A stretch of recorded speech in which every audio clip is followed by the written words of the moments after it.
Hey, how's everybody doing? It's kind of a lazy Sunday around here. I've been planning to make some kind of a video all weekend and just never did get downstairs to do it.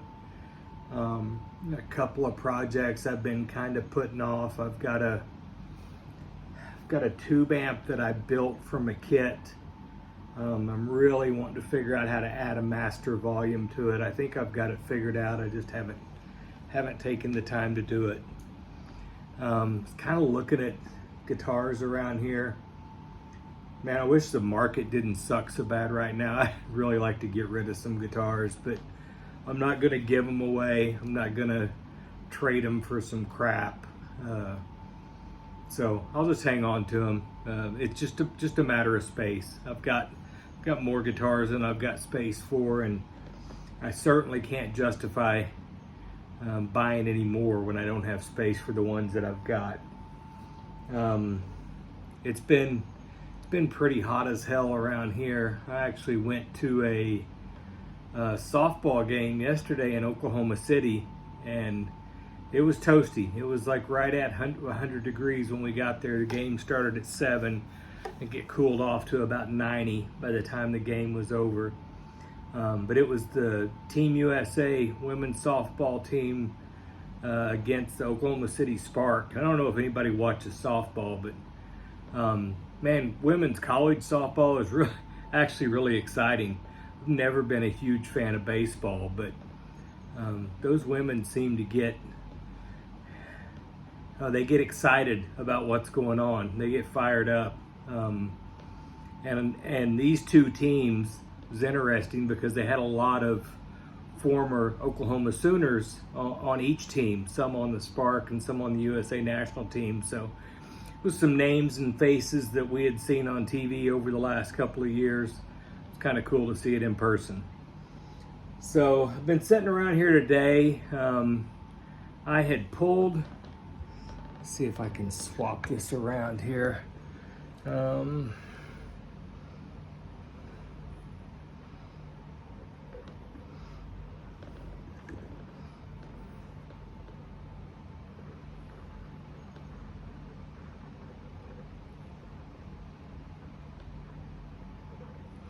No, apparently I can't just reverse it.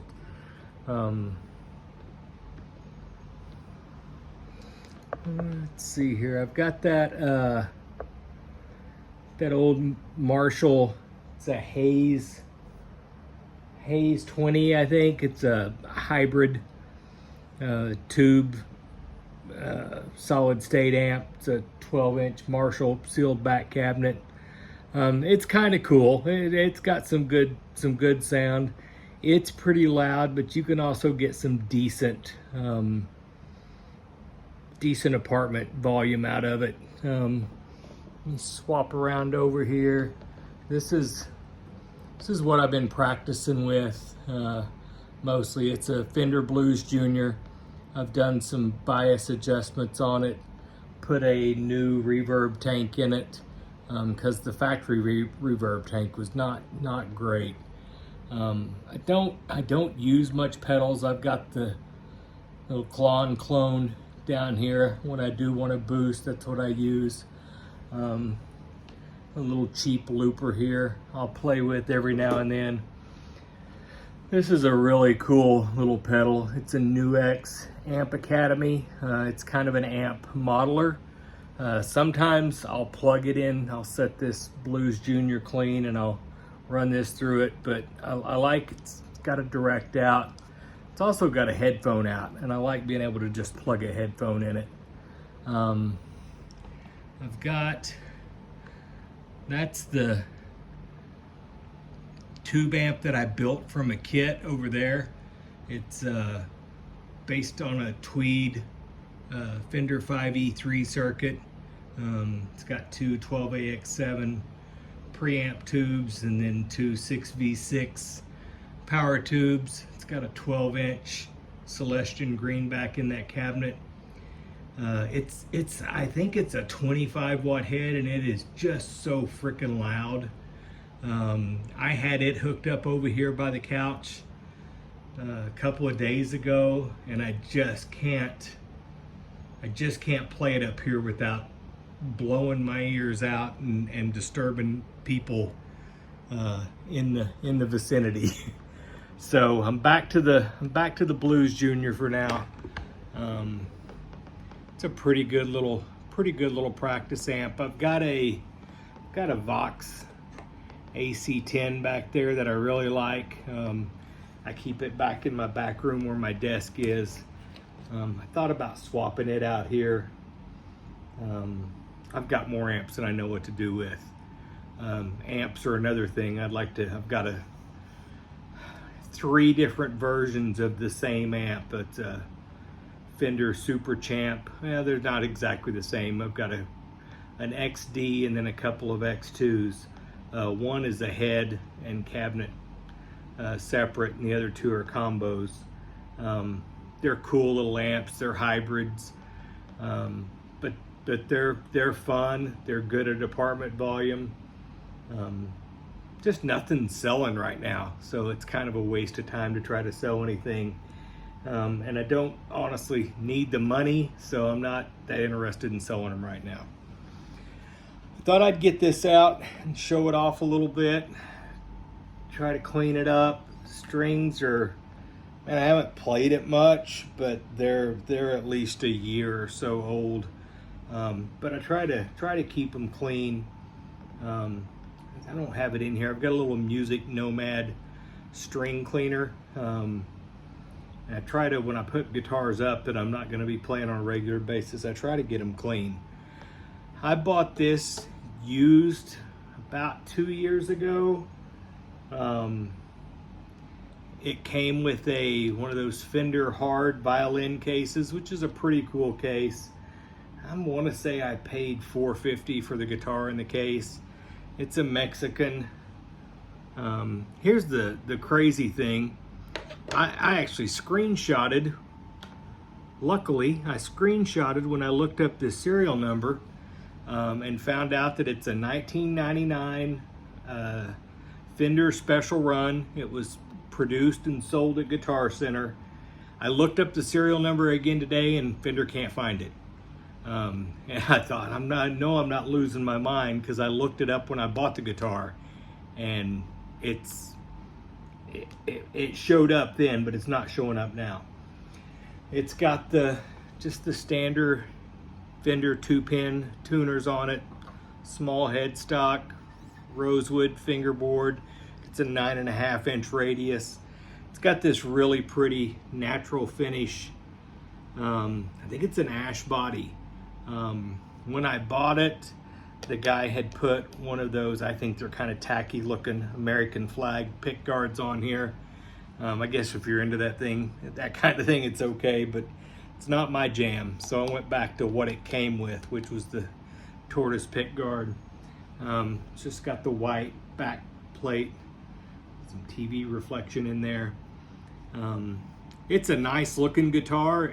I can't find a scratch on it. Whoever had it either didn't play it or took pretty good care of it.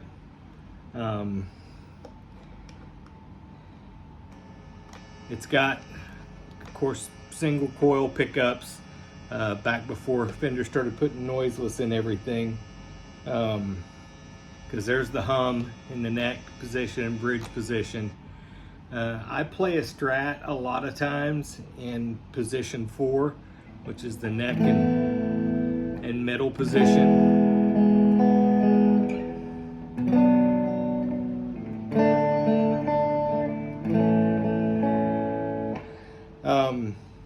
It plays really well. These see, 99, I'm trying to think of how the Fender Mexican factory, I think I don't know if they started in 91 or if that's when the Fuji team came over, brought some machines, brought some people over and trained them in guitar manufacturing. So they actually started making, I think what some could argue were made in Japan quality guitars in Mexico somewhere in the 90s. This was back before they went to the Player series. They rebranded them as the Player models. And so the serial numbers on the front of the headstock, whereas the Player series have the serial number on the back. It's got, I think, a 42.8 millimeter nut. Most of the Mexican guitars do. I've got an American Performer that's got a 43 millimeter nut, which is not much, but I think you can tell a difference, especially if you've been playing. It does have, probably can't see it in here, it's got a pretty small trim block. I think if you were gonna upgrade anything on this, that would be the thing to upgrade. These pickups, I mean, they're not bad.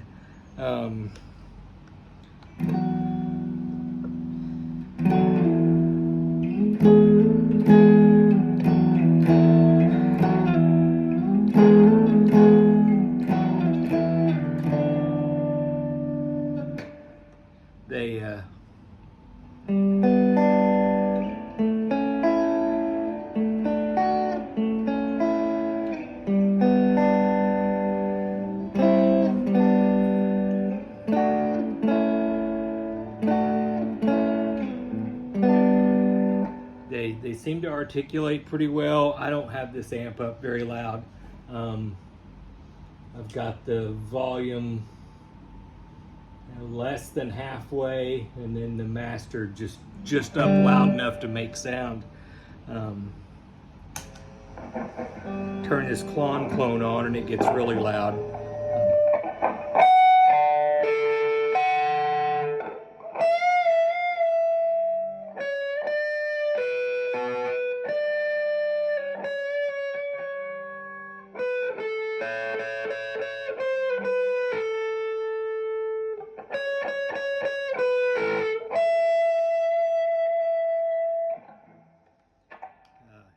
It gets really loud with the overdrive going. I've got the overdrive, let's see if I can get that up there.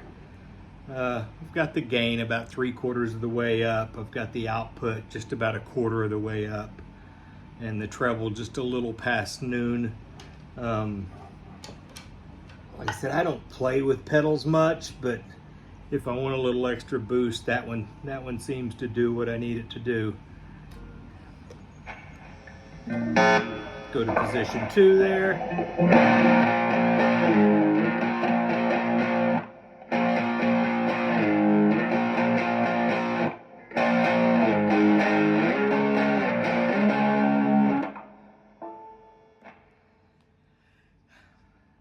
I like the way it plays. I rarely grab a Strat. I don't know why.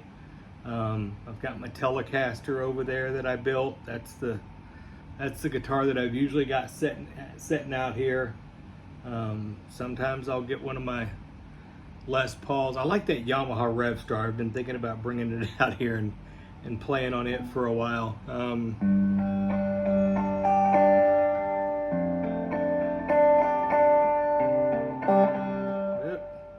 My fingers aren't working well.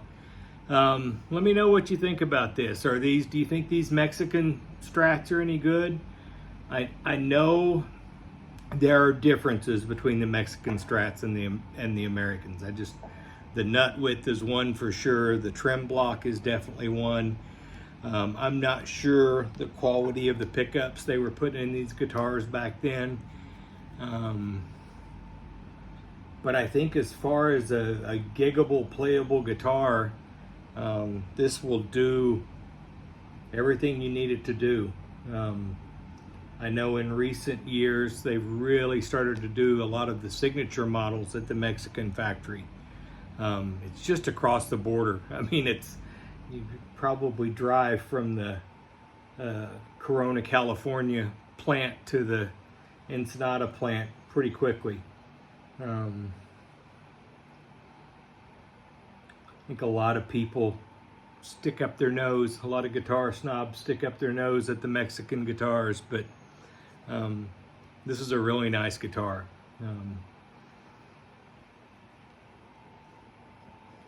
The neck's good. It's I think it's just a standard C shape. It's got a really light skunk stripe on it, which is kind of cool looking. It does not have the Fender logo on the neck plate, which is kind of interesting. Some of them have the big F back there.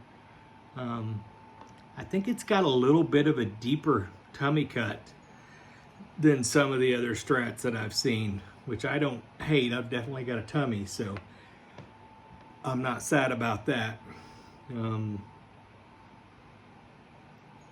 Let me know what your experience is with these Mexican Strats.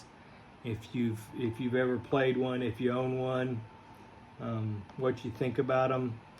I think they're definitely a step up from the Squiers, except for, I would say they're pretty damn close to the Classic Vibes. Those Classic Vibes are really well put together guitars. Let me know what you think. Thanks for watching. Thanks for playing along. Hit the like and subscribe if you get a chance. I've added quite a few subscribers in the last month. I'm still kind of shocked by that. Not really doing anything different, just trying to put out a video every week. Sometimes the algorithm plays nice and sometimes it doesn't. Say hi to my dog too, by the way. She's back here behind me. Got her head buried in the pillow. That's usually where she gets when I'm on the couch playing guitar. You guys have a good night.